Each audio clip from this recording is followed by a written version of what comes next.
एक हेतु और प्रयोजन है। व्यास जी महाराज जी कहते हैं कि अन्न साधना करते करते परमात्मा तो हमें मिलते हैं या मिल सकते हैं। किंबा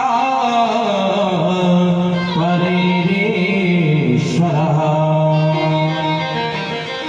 साधना करते करते किसी काल में ब्रह्म साक्षात्कार होगा।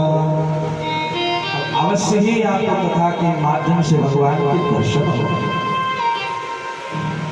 तीसरी बार व्यास महाराज ने अत्र शब्द का प्रयोग किया है। सत्यो वेद परोध्यतेन्द्र कृत भी शुशोभे तत्क्षणा। अभी हमने कथा सुनी नहीं है, सुनने मात्र की प्रबल उत्कट उत्कटता हमारे हृदय में प्रकट हुई। श्रोतुम इच्छिद्भिः तत्क्षणात् ही सुना हृदय अवरुद्ध थे।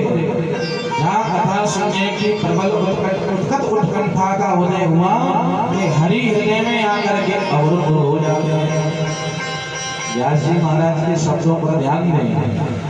सत्यो हृदय परोध्यते कृतभी, भगवान भक्त के हृदय में आकर के अवरुद्ध हो जाते हैं।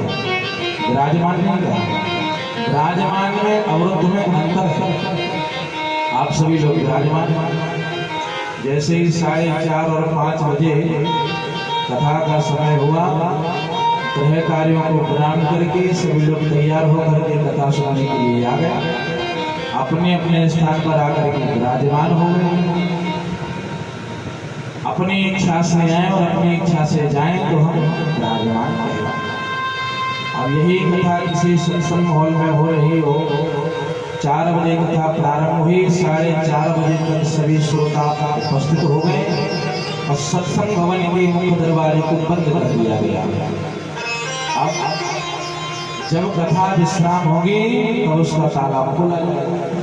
अब आप कथा सुनने के लिए आए, आपके पास किसी का फोन आ गया तो श्रीमान जी हम आपसे भेंट करना चाहते हैं, तो आप कहेंगे कि हम तो ठाकुर साहब के यहाँ गए कथा सुनने के लिए और हमें नियम पता नहीं था कि कथा जब विश्राम होगी तब हम यहाँ से निकल पाएंगे। इसका मतलब है कि उतने समय के लिए आप वहाँ अवरुद्ध हैं। आप अपनी इच्छा से उठ करके भी नहीं जा सकते हैं। एक समय की बात, श्रीधाम वृंदावन में ब्रजवाला यमुना के पुलिन पर नेत्र बंद करके ध्यान कर रहे थे। नारद जी महाराज का निकलना हुआ। नारद जी ने देखा कि ब्रजवाला हमारे